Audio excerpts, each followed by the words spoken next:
And this person could not believe that I'd never seen a fight in my life. And I just said, that's not really normal. It's not in most white conservative Christian communities. That's just not how we do things.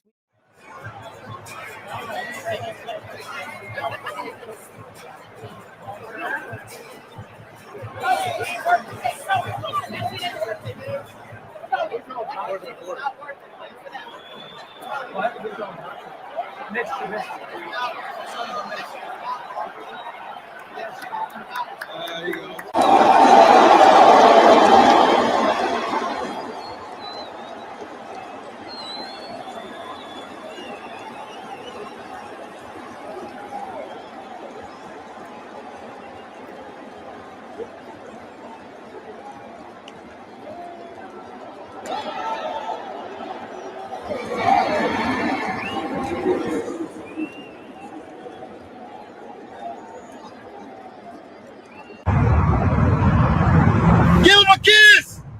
Kiss each other! Kiss each other!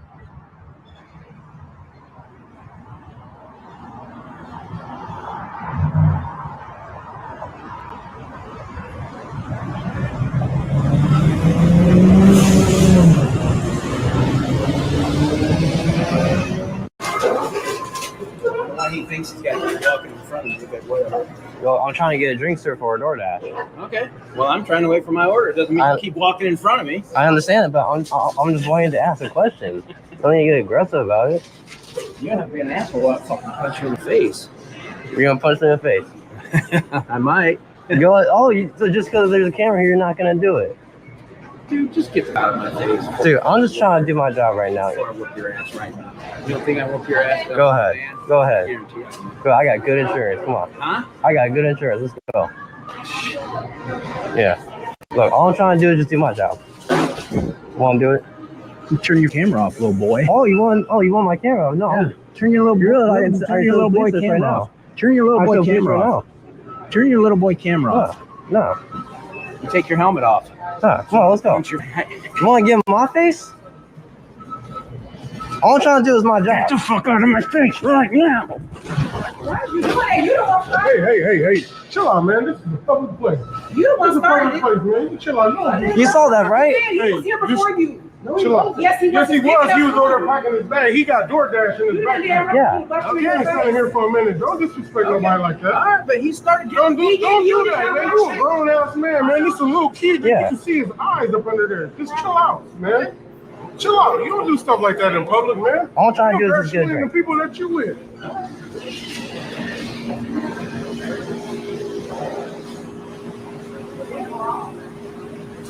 So today I really started to think about aggression and just what it means to be aggressive. All right, so the definition of aggression is hostile or violent behavior or attitudes towards one another, readiness to attack or confront. And what really got me thinking about this topic is thinking about white Christian men. And really the overall attack on white Christian men, I would say the last 50 years. I mean, white Christian men, they've been shamed. White Christian men, they've been told they're not good enough. They've been told they're the root of all evil. They've been told that they're privileged, that the only reason they have accomplished whatever they have accomplished in life is because of being a white Christian male. And this really got me thinking about the death of Charlie Kirk.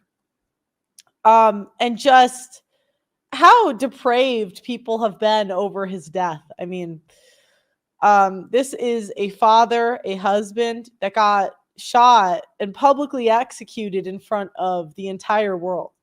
I mean, our most depraved, evil criminals do not get public executions. And this guy, who is a white Christian male, who didn't even swear, he like barely swore. I don't think I've ever heard him swear in all this content. And that's really the state of the world. And it got me thinking, not just about, the leftists and the evil people that are celebrating his death, but about aggression in general. And sometimes I think that the reason that white Christian males don't they almost take the most heat is because they freak out the least and will fight back the least, probably because they're busy working. But let's even take it with women. Now, I've spoken on the show about how women, we have a tendency, and I think I should do a disclaimer actually before I keep going because I don't want to stay monetized on YouTube. All right, the disclaimer, this is not all white men, this is not all men, this is not all women. We speak in generalities on this channel, but we do know exceptions exist. Exceptions do exist. These are serious topics, and if you have seen something different, you're welcome to share your experience. This show is based on my personal experience, and there is comedic elements involved, so not everything is 100% serious. I got to do that now. So I just, I kind of had to go back to, it almost seems like the reason that white Christian males get so much heat is because, just from what I know about conservative white Christian men, I grew up around a lot of them. The stereotypical conservative white Christian man does not fight, and he certainly does not fight back. Now, what do I mean by that? Again, I grew up going to Catholic school. I would say most of my life, before 8th grade, high school, and even in college, most of the people I knew were some sort of Christian, conservative, and right-leaning. I would say it was more I remember we had a vote in middle school for if Obama should be the president, and Mitt Romney won.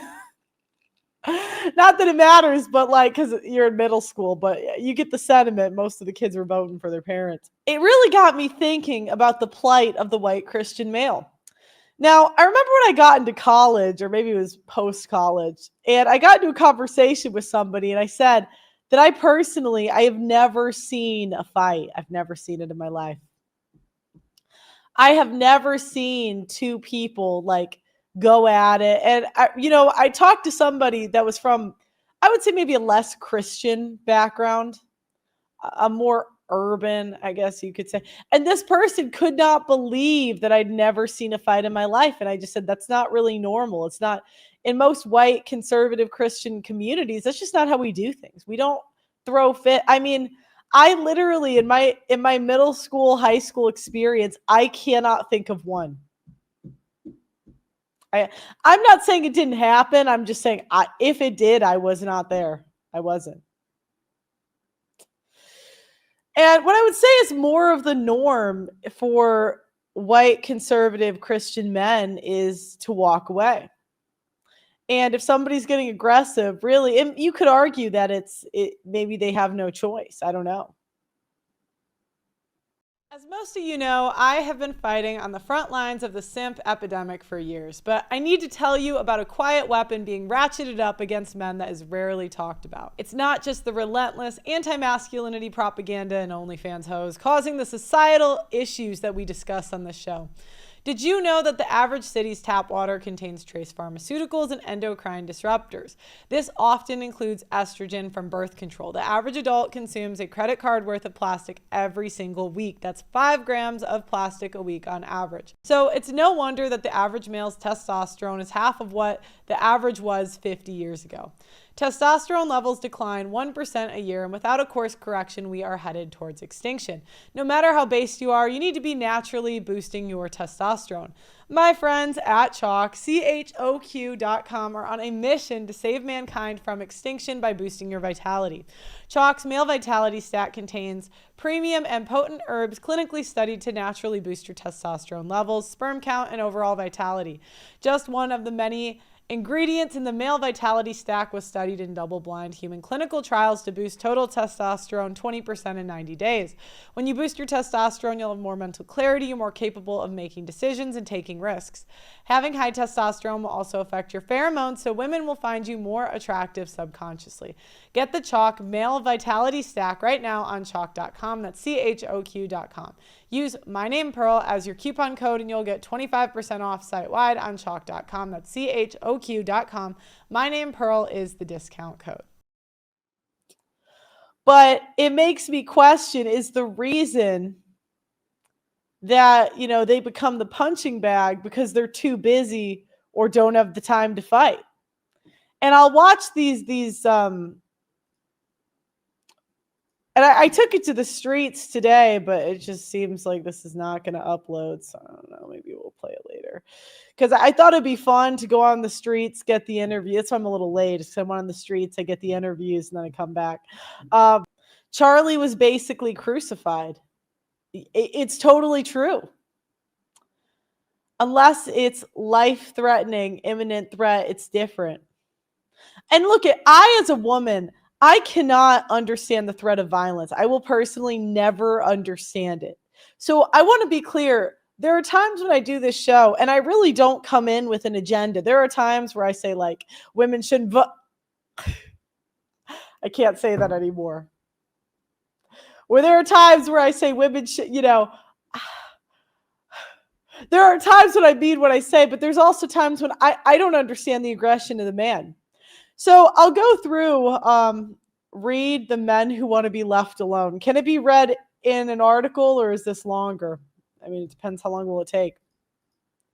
The men who want to be left alone. Quote, I'll do quote. Let's see. The most terrifying force of death comes from the men who wanted to be left alone. They try so very hard to mind their own business and provide for themselves and those that they love. They resist every impulse to fight back, knowing the forced and permanent change of life that will come from it. They know that the moment they fight back, their lives as they have lived them are over. The moment men who wanted to be left alone are forced to fight back, it's a form of suicide. They're literally killing off who they used to be, which is why when forced to take up violence, these men who wanted to be left alone fight an unholy vengeance against those who murdered their former lives. They fight with raw hate and a drive that cannot be fathomed by those who are a merely play, acting politics and terror. True terror will arrive at these people's door, and they will cry and beg for mercy. And it will fall upon deaf ears of the men who wanted to be left alone. And, I see this, and I hate to say this, but I see this with the men who end up, killing their whole families. Now, I'd like to say I disavow any violence. It is completely wrong. No man should shoot up anything or anybody. But it's almost like these men, they just wanted to stay married and have a happy family. And then their woman just starts stealing their kids, stealing their money. And they realize the next 20 years, and at sometimes it's the last 20 years of their life.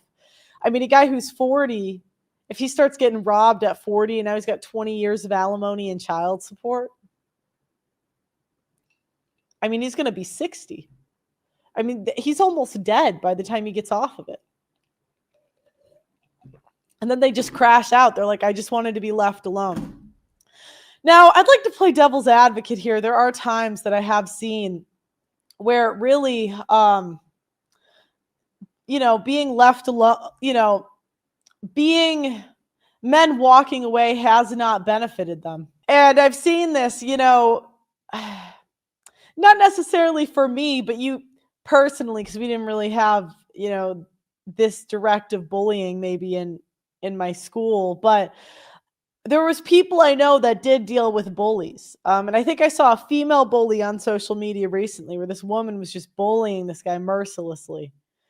And one day, this kid just snapped. He just snapped.